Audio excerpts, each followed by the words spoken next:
Hey everyone. In this video, I'm going to run through how to screen clients and some of the best practices around doing it safely. There are 3 reasons why we screen. Number 1, certainty, number 2, anonymity, and number 3, safety. Each reason will be more important to some than others and based on each individual's situation. So for example, if you work in the same town you live and grew up, and most people don't know you work, then anonymity is probably going to be very important. Versus if you're working somewhere you've moved to and you don't know anyone, you'll probably be less concerned about your anonymity. Likewise with safety. Some people are more concerned or more cautious about their safety than others.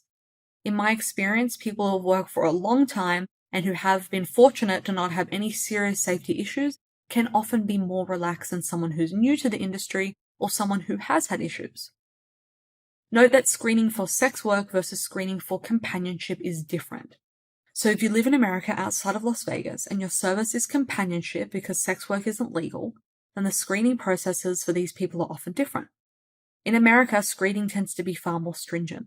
So in some cases, escorts will ask for social security and ID, proof of where the client works, deposits, and 2 or more references from other escorts they've seen. Because this screening process is what's done by many escorts, clients come to understand that they must follow the process to actually get a booking, and so they do. Your screening process will vary from place to place, not just based on your individual preference, but also on what's widely accepted. So over 10 years ago when I started work, most escorts in Australia did not ask for deposits, and because most people didn't ask, it was much harder to get one because the client knew they could just go elsewhere and get a booking without making a deposit. But after COVID, that changed. Because everyone became more used to doing things digitally, we figured out ways to take deposits without risking ours or our clients' anonymity, and so more escorts started insisting on them, and our clients are more open and accepting of them. Before we get started, you must recognize that the stricter or tighter your screening process is, the more hoops or obstacles you require a client to jump over or through to book you, the harder it becomes to get bookings. If you try to satisfy all 3 of these areas to the highest degrees, you'll likely get a lot of clients who just won't feel comfortable doing them, and so they'll go elsewhere. Of course, sometimes you do need to sacrifice the possibility of a booking for either certainty, safety, or anonymity. Only you can decide how far you want to go and what you feel comfortable doing. And finally, just as all these things matter and are important to us as escorts, recognize that clients actually have their own concerns in all these areas too. So take certainty. Escorts are notorious for cancelling, rescheduling at short notice, or just not turning up. So just as we're worried about clients messing us around, most clients are worried about being messed around by an escort. And if they've been seeing escorts long enough, you can bet they've had an experience like that. Possibly they've had experiences where they've paid deposits or paid in full in advance, and the escort has then never actually materialized and technically stolen their money. And it's hardly like a client is going to run off to consumer affairs and complain about it and get their money back, right? Of course, almost all clients worry about anonymity. No client wants people in their lives to know they're seeing escorts. And clients have safety concerns too. Probably not in the same way as us. They're probably not overly concerned about us becoming dangerous to them during a booking, but they are worried about other things. When a client steps into the room with you, he has no idea who you are. He doesn't know if there's a pimp or something similar working with you. He doesn't know if you've got a camera in your place. Now, we can actually use the presence of these concerns to decrease potentially dangerous behavior, and I'll get to that soon. But my point here is, you need to put yourself in your client's shoes too, because they have concerns as well. And don't immediately assume if a client says no to one of your screening processes that there's something wrong with him. Some clients just have personal boundaries they won't cross or have had past negative experience. So like deposits, some clients refuse to have any kind of digital trail linked to an escort. I mean, many of them are married. And even if they aren't married, it's understandable for a client not to want to have a digital link to an escort. So with that all being said, let's roll right in and start with how to screen for certainty. Now, what do I mean by certainty? I'm referring to ensuring a client actually shows up. There are different things you can do during your screening to increase the probability that a booking will go ahead. No one likes getting ready for and putting aside time for a booking that a client just doesn't turn up to. So let's talk about what you can do to make sure your time isn't wasted in this way. Here's a short list: deposits, references, and judgment. So starting with deposits. As I said earlier, some clients will be really adverse to making a deposit, but it's becoming more popular. And if you set up anonymous methods of taking deposits, it will be easier to get. Of course, a deposit doesn't stop a client from canceling or not showing up, but what it does do is ensure you've got some compensation for your time, and it decreases the likelihood of canceling or not showing up, because obviously the client knows they'll lose their money. The larger the deposit you take, the more effective this is. Of course, as well, in the reverse, the larger the deposit you ask for, the harder it will be to get. So I recommend asking for a minimum of 20% of your booking fee. So if the client is booked in for a $1,000 booking, ask for $200. Many girls now put on their profile super clearly that they require a deposit for all bookings. I'm really a fan of this. I'm personally really big on deposits, and I would rather a client just not contact me if it's out of the question for them. However, the benefit of not writing on your profile is for those clients who are hesitant about deposits. You might be able to make them come around to the idea of paying one if you have really high quality communication and you spend time building rapport with them first. You can also have a flat fee you ask for, like $100 or more, and some girls ask for as much as 50%. Now, if it costs you money to get to a booking or to do a booking, like say in travel fees or in in-call fees, then I recommend you ask for that amount plus a little extra for your time. You don't want to be out of pocket because a client messed you around. To take deposits anonymously, you can have a client deposit cash into your account at a smart ATM or bank, or you can use a payment platform called Beamit, or you can use PayID and link your account to a phone or email. When you're using your account details, you don't actually have to give your client the account name to make a deposit. They only need the BSB and account number. However, if they go into a bank and make the deposit with a teller, even though the teller isn't supposed to, they may read out the account name to confirm the details. So if your account is in your personal name, your client just got your name. And I learned this lesson the hard way. Luckily for me, the client was a good client and it wasn't a major issue. And honestly, most clients have no true desire to know who you are. But obviously, this is still not ideal. Now that smart ATMs exist, clients can deposit without a human to make this mistake directly into a smart ATM at any time. But you can't control where the client does the deposit. If you have a company set up and they get the company account name, they can still technically find out who owns the company, but it requires a bit more effort, so be wary of that too. Beamit is a great platform that's becoming more popular in the industry community. It's a platform that links your account to a completely random name, like an Instagram handle, which is all someone needs to make a deposit. But the downside is that both sides have to have a Beamit account. So if your client doesn't have one, and if he won't get one, then this option doesn't work. It's also instant, so you receive your money right away. Lastly, PayID, which is similar to Beamit.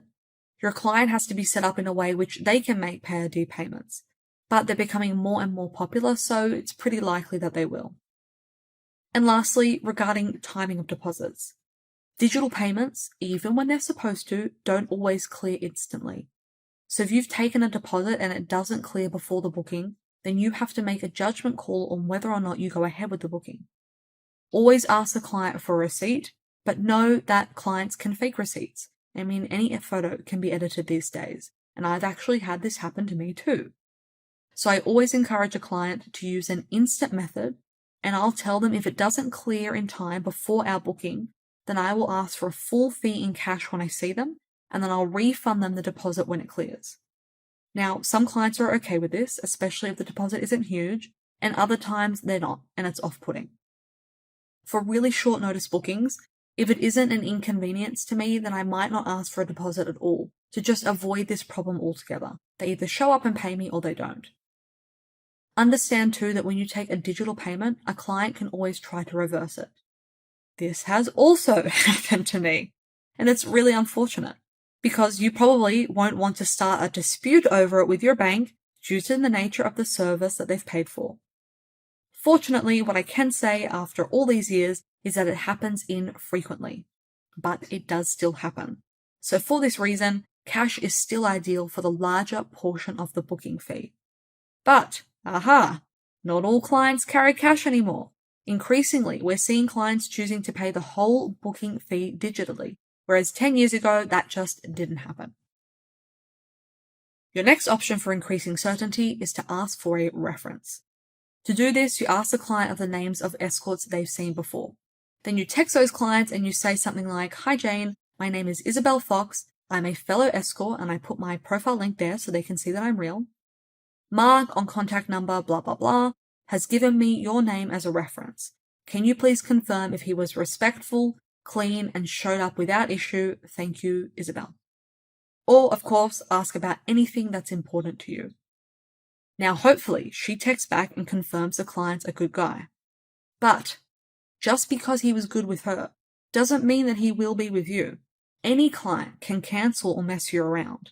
But knowing he's been good in the past is certainly helpful, and it gives confidence that he isn't a serial time waster. I have to raise, though, 2 issues with references. Firstly, the client could genuinely be a first-timer and so can't give you any names. Or he might just not remember the name of the escort that he's seen, which is totally possible. And secondly, of course, the escort might not reply.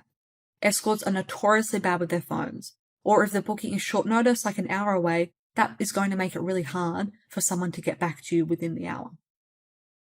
So your last option is you can use your judgment to make a call on whether a client is a time waster or not. Now, of course, your judgment can at any time be wrong, and it happens to all of us, no matter how experienced we are. And I've had this happen to me where I've been 99% certain a client is a time waster, and then he turns up and pays and is lovely and is no trouble and becomes a regular.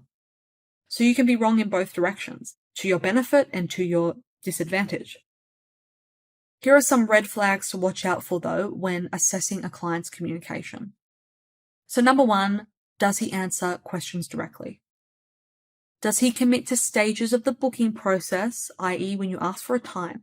Does he give it to you and confirm it, likewise with the date, location, and the booking style? And does he respond promptly, or do you have to wait for hours between texts? If he warns you he's at work or something, then that's fine. But if not, if he just texts randomly and sporadically, he's probably a time waster. When I started, I used to think spelling and grammar and detail was important, but now I don't think it is as much. Some clients are extremely shorthand in their texting, and for some, English is their second language. So now I focus more on their ability to answer direct questions and commit to steps which progress a booking by actually locking in a booking. Now lastly, on certainty. How stringent you want to be with these processes will likely depend on your situation at the time. So are you just sitting at home and doing nothing else?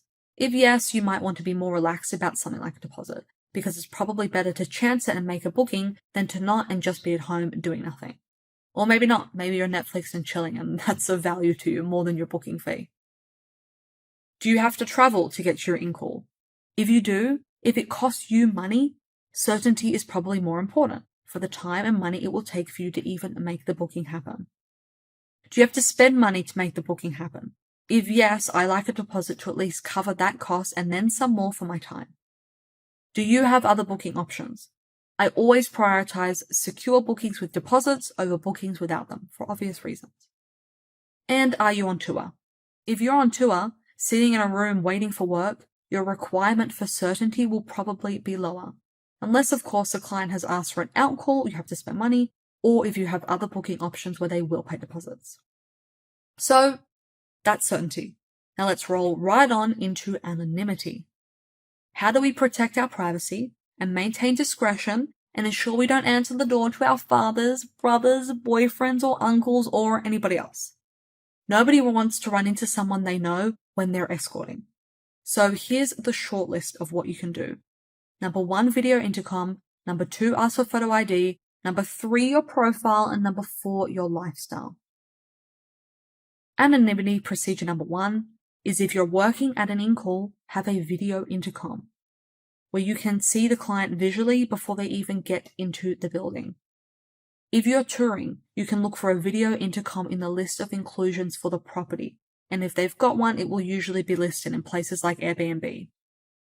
If you have an in-call, if you're renting a place permanently that doesn't have a video intercom installed, then you can buy a device called a Ring doorbell. Just Google it, and you can install it yourself. It's cheap and super easy. It hooks up to your phone via an app, and it even records the video. Now, it means that by the time you see your client and know what they look like, they will be on the other side of your door. But I'll tell you how to get rid of any unwanted clients in just a moment. You can also travel with this doorbell, so you can take it to an Airbnb or even a hotel with you. It has to be hooked up to Wi-Fi to work, so keep that in mind. It comes with a wall bracket, and you can actually just blue tack that to a wall. Obviously though, this isn't very discreet if you're somewhere like a hotel with staff walking past, and it can either easily fall off, or at worst, it could be stolen. But if anonymity is really important to you, and if you're in, say, a service department where there aren't really any staff around, then it's probably not going to be a problem. Some hotels also have little peepee holes on the door. If they do, then great, you can use that. Similarly, they're already at the door, but we can get rid of them, so don't worry about that for now. And lastly, if you're meeting at a hotel or somewhere where you just cannot have a video doorbell or a peepee hole or anything else, then I suggest you scope out a meeting spot where ideally you can tell a client to stand and you can see them, but they can't see you. What you want to do is find out in advance what the client is wearing, and then come down dressed in a way which doesn't attract attention, and try to check out who your client is by looking at that spot, knowing what they look like. If you know them, then go straight back upstairs to your room and we'll cancel the booking and get rid of them. Next up, you can ask for photo ID. For anyone willing to do bookings at a client's home, I highly recommend you get photo ID and you send it to someone you know. Obviously, if you have their photo ID, you can now search them and be pretty certain if you know them or not. Of course, a client can give you fake photo ID, and you're not going to know till you get there that it isn't him, but most people don't. Most people give you the real document. Of course, clients won't do this sometimes for all the obvious personal and security reasons. To increase your chance of getting it, you can tell them that they can block out all the private info on the ID that you don't need to see. So the card ID numbers, maybe you don't really care about their last name, you just want to know their first name and see their photo. So if that's the case, then tell them to block out everything else. If I'm going to a hotel, what I want to do is verify the room number I'm going to. So I'll ask the client for the room number and the name on the room. Almost all hotels require photo ID to book a room. So what I'll do, knowing this, is I'll call the hotel and I give the name and the room number and I ask to be transferred through. If it's correct and matches the information they have, they'll transfer you. If it doesn't, they technically shouldn't transfer you. And what they'll say is, sorry, you've got the incorrect information, I can't put you through. So if that happens, I'll go back to the client and tell him what's happened and I'll say, I really need the real name. Again, sometimes a client might lie simply because they don't want you to know their real name, right? But you just have to explain to them, I'm a girl going somewhere alone, I promise your information is safe, but I have to know this if I'm going to meet you there. In my view, my safety is more important to them than their privacy. In my view, my safety is more important than their privacy. And if they want to be alone with me in their hotel room, then I need their information. Now, this strategy isn't foolproof. Although hotel reception isn't supposed to transfer you through, sometimes they will. You never know who's on the other end of the phone and how well they're doing their job. I've done this and turned up to meet a client, and he took me to an entirely different room. So it turns out he gave me the totally wrong room number. And the client was fine, but that's how easy it is for people to just do things incorrectly and for it to end up affecting you. I usually, when I get transferred, don't hang around to speak on the phone with the client, but you can do that to further confirm it's right. So you can say, please put me through to room 201 John Smith. Then when you ring through, if they answer, of course, that's another thing, they might not be there, right? But let's say they do answer the phone, you can say, John, it's Isabel, I'm confirming my booking, and then you'll know pretty sure if it's him. So that's the thing with all these procedures. You can and should do your best, but the reality is nothing is foolproof. Alright, next. So, anonymity isn't just about screening clients, it's also about you. If it's the case you have a profile online, then the biggest question you should be asking yourself is how recognizable are my photos? If privacy is a serious concern, then you should be looking at your photos and assessing if someone who knows you saw them, would they know conclusively that they're you? So are you wearing lingerie that your boyfriend gave you? Are you in your favorite dress that's also on your social media accounts? Are your selfies on your profile taken in your bedroom? Seriously, I've seen girls do all these things. Then they're shocked when someone comes across a profile and knows it's them. You might need to go as far as wearing a wig in your profile to throw anyone off knowing it's you. It's all based on you and your personal situation. And then lastly, take a look at your lifestyle and ask yourself if it makes sense to an outside observer, or does it raise eyebrows and question marks? So if you tell people you're a barista but you can't make a coffee, that's really not great. People are going to wonder what the hell you do. If you tell them you're a barista, but you rock around with Chanel and Prada bags, people are going to wonder, again, what you do. If you want to remain anonymous and be discreet, then you actually have to act in a discreet way. Build a lifestyle which protects your secret if it is indeed a secret. If for no other reason than to give yourself peace and to allow you to live anxiety-free. It might be a nice ego hit to post photos of yourself with designer items, but you need to ask yourself what's more important. Is it having your ego stroked or having everyone around you suspect you're an escort? Don't give anyone a reason to ask the question. Right before we move on, here's how to get rid of a client if they do show up at your door or hotel or anywhere else and you know them and you need to get them the hell out.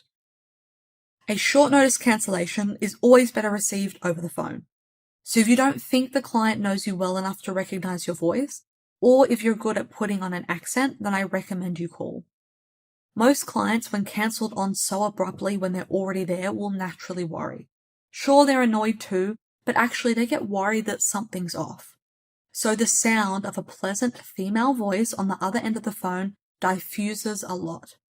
So I will call them if I can, and I'll tell them that either A, I just got my period unexpectedly and I don't feel comfortable doing the booking, or, and only if it makes sense for the situation, that my mother, father, brother, sister, if I have to, I'll say my boyfriend, just called me and told me they're around the corner from my place and that they're about to show up. Sometimes you might not feel comfortable using this excuse if you're, say, on tour, or obviously if you're going to their place, that's not going to work, but most of the time it kind of doesn't matter. All we're trying to do is to come up with a reason that's not about the client for us to cancel the booking. If you can't call the client, then text one of these options. Apologize profusely. If you've taken any money from them, offer to refund it as soon as you can and then actually refund it. Please don't steal clients' money. It's wrong. And the reason I use these two explanations is because it has nothing to do with the client. With the period explanation, some clients will actually still offer to come up. They'll tell you they don't mind, or that you can do something else that doesn't involve that area. And to this, you just respond saying you really don't feel comfortable and you're feeling pretty crappy because it's that time of the month and you know that they won't get the best experience out of you that's worth their money. Remember, once a client is at this point, he thinks he's about to get lucky, he's probably pretty horny, and sometimes they'll settle for anything. The family one is good too, because no one can really argue with it. No client wants to run into your father. Always be pleasant, always be polite, always apologize, and if you have to, say you'll reschedule, and then of course, just don't. And lastly, that brings us to the big one, which is safety. Now, before I cover safety, I want to be really clear about something. Escorting is an inherently risky and dangerous job. Part of the reason we get paid so much for a job you need no experience, no training, no education for, is because it's risky and not everyone is willing to do it. It's also because of social taboo, but the danger element is a part of it too. I believe the most important part of good screening processes is always being aware of this fact and accepting that if you've decided to work, you've decided to actively take this risk. You're choosing to risk your safety, your sexual health, and perhaps even your reputation, depending on your point of view and your situation. That, of course, doesn't give any client or any person the authority to hurt you or treat you badly, but understand that this is part of the job. You're choosing to put yourself alone in a room with a man who you don't know, who is biologically going to be bigger and stronger and more dangerous than you, where he's aroused and very intimately involved with you, where sometimes no one knows either of you are there, depending on your screening processes. And that's the reality.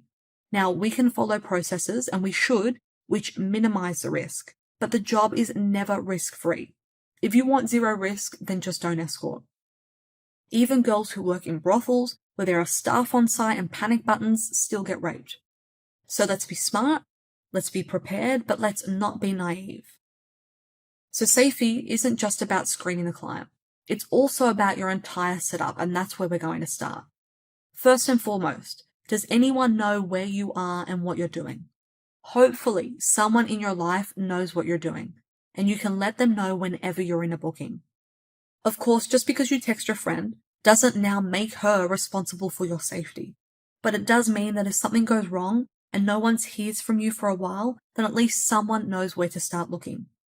If you're escorting privately, it's a really good idea to buddy up with another girl who is too, who's responsible and who you can rely on, and you can act as each other's check-in system. If this isn't possible for you, then I recommend you create the illusion that you have this in place by doing with each client what I call a faux check-in call. So what you do is, once you're alone with the client, you tell him at the start of the booking, you say, "John, I'm just going to make my safety call to my friend. One moment, please." And then you stand there in front of him, and you either make a real call to a friend if someone will answer, or you make a pretend call and make sure it looks real, so make sure your phone doesn't ring halfway through. You make the call and you say, "Hi, Paul, this is Isabel. I'm here at blah blah location. Everything's great and I'll be finished at insert your end time, so 3 p.m. and I'll contact you then. Yes, I will have fun. Bye, Paul." Now, it's very important that when you do this, you remain calm, happy and relaxed. Make sure you smile. Insert a sentence about having fun or how lovely the client is, because the point of this is we don't want to freak our client out and have them cancel. We don't want them worrying that a pimp is about to roll through the door. I always refer to the call as a call to a friend, but I'll use a man's name, so they don't think it's just my little girlfriend who can't do anything. And I want them to believe that we aren't truly alone, that somebody knows where I am, they're expecting my contact, and they know exactly where to go if they don't hear from me. Second one are precautions. So the next step is either the setup of your place or what you carry in your bag. So if you have an in-call that's your own, I recommend you have a room in the place like the bathroom, which locks from the inside and has an emergency phone in it. If something goes wrong, go into that room, lock the door, and dial for help. Some women I know carry pepper spray in their bag or they have it near the bed. You can also get these special watches that have their own wireless connection. They can make calls to contacts that you pre-program, like your safety check-in friend, or even to the police, and they have an inbuilt GPS. I came across this device because of an elderly grandparent of mine. They had this special necklace that had all these features, and then someone told me that you could get this in a watch, and I thought, hey, that's pretty neat, and you can wear a watch during bookings and it doesn't look suspicious. It's pretty nondescript looking. It looks like any normal watch, and they're also waterproof. Of course, the issue with this again is that if you're reliant on a friend actually being contactable, and then you get into a position where something goes wrong, then if they're not there to rely upon, you really don't have anyone to turn to. Your second option, of course, is to call the police. But most escorts, even when something is going wrong, most escorts I've known don't want to call the police. You might have legal issues with what you're doing, or perhaps you just don't trust the police, which is pretty understandable. Lastly, you should consider avoiding late night and party bookings, because they always invite more trouble. Clients behave differently when they're intoxicated in any way, and help is less accessible late at night. I personally never did party bookings my entire career, meaning that I never partied with a client. I never wanted my own state of mind to be impaired.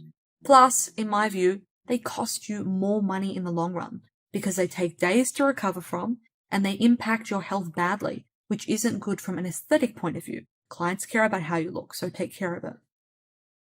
Outside of how you set yourself up, Here's what I recommend you do to screen clients for safety. Reporting databases. Many of the escort advertising websites have databases where escorts report clients for various things, from nuisance behavior to dangerous behavior.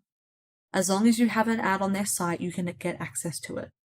In Australia, a popular one is Ugly Mugs, which you can access by advertising on Escorts and Babes. In these databases, you can search clients by phone number or email and name. It is really a fantastic platform. So just check out the advertising websites in your area and see if they come with access to a reporting database. Next are private Facebook groups. Now, the only way to get into these is by being invited or by being able to prove you're an escort with your profile and your phone number. And obviously, they're private, so you can't just Google them. You have to know about them in advance. If you don't know of any right now, what I recommend you do is you contact 10 escorts advertising in your area. Pick anyone who looks like they've been doing it for a while based on the date of their reviews and how many they have. Text them, include your profile from the number on your profile so they know that you're real, they can check you're a real escort. Tell them you're new to the industry and ask them which reporting databases they use to screen clients. If any are private, ask them if they would be comfortable adding you. Number 2, photo ID. Now, getting photo ID doesn't stop a client from becoming dangerous because, well, nothing stops that. But it does mean that the client knows you have his true identity and that you can report him to the police afterwards. And number 3, references. Positive references simply tell you a client hasn't been dangerous in the past. It's better than nothing, but again, it doesn't guarantee your safety. As I've said now, and will continue to say at length, nothing can guarantee your safety.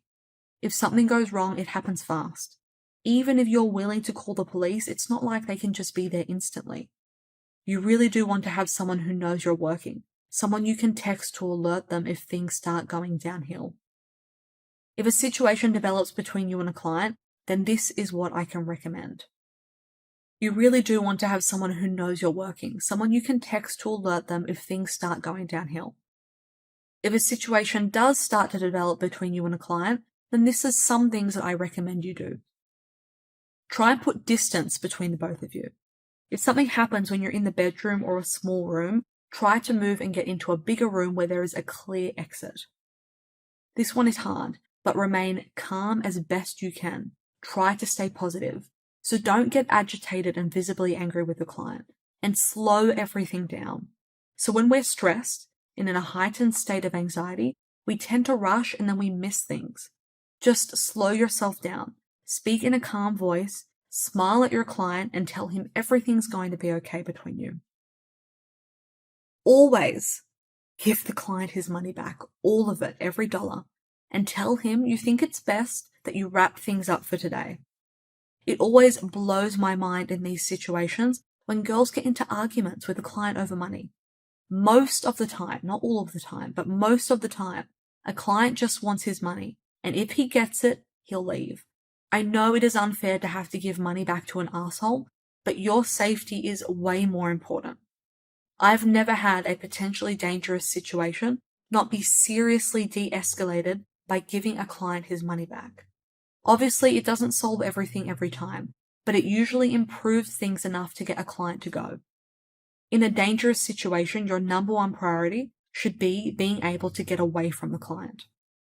And lastly, if I've given a client his money back, then I'll calmly tell him that I need to leave or he needs to leave because someone is expecting me or I'm expecting someone, and it would be best that we don't involve other people in the matter. Usually, a client will want to leave once he has his money, but if for some reason he won't, then introducing the potential of other people can help. Now, disclaimer, I am by no means a security professional. I'm extremely fortunate to have never had a seriously dangerous situation occur, and the few I have known of have always been resolvable by giving the client his money back. So these are only my suggestions. At the end of the day, you and your safety is no one's responsibility but your own. Now, as a wrap-up, here are a few final ways to decrease risk. You can work as a brothel. That way there will always be other people around and other people on site. You can work with an agency, So you have people who are financially vested in you and where you are, and in theory, of course, things still go wrong, you should have people on call to respond to you at any time. And you can only see clients who are willing to go through every screening process you deem fit. Of course, there are drawbacks to all these options, so you need to decide what is and isn't worth it for you. And lastly, because people ask me, if you want to screen clients to fit particular preferences you might have, such as age or ethnicity, then you've really got two options. You can just put it clearly on your profile. In my view, it saves time and it will decrease the amount of clients you have to screen out. So if you don't want to see clients above the age of 60, just write it clearly somewhere that you don't see clients above the age of 60. And if you think they're above 60, you'll cancel the booking and you'll forfeit any deposit. Or you can ask via text before accepting the booking. The only benefit I really see to this approach over just putting on your profile is if you aren't completely firm on that as a screening process. So maybe you prefer not to see clients of a certain ethnicity, but it might just be because you're worried about hygiene with that particular ethnicity, not that you actually have an issue with that group of people. In which case, if you are okay to see them, as long as they follow your hygiene processes, then all you need to do is you just ask them via text to follow a particular hygiene protocol before they show up. So you might ask them to shower really well before they arrive. Or maybe it's just that you like to be fully prepared. So some escorts I know don't like seeing older clients, but they will do it for the money, and as long as they're in the right state of mind. So I think you should just ask outright. Be pleasant and polite, don't be rude, but there's no point beating around the bush. And have an answer ready for if they ask why you ask. So you might say something like, I like to know a little more about my clients before we meet so I can provide the best experience possible. So that's it. Your safety is in your hands. It's your responsibility, no one else's, so take the precautions you feel comfortable with. Overall, in the time I've been in the industry, I've actually encountered and heard of very few dangerous situations. And it's because I believe most people want to do the right thing. Most people are here to have fun, have a good time, which is great. So while we should prepare for the worst, I also like to expect the best. That's all for this video, and I'll see you in the next one.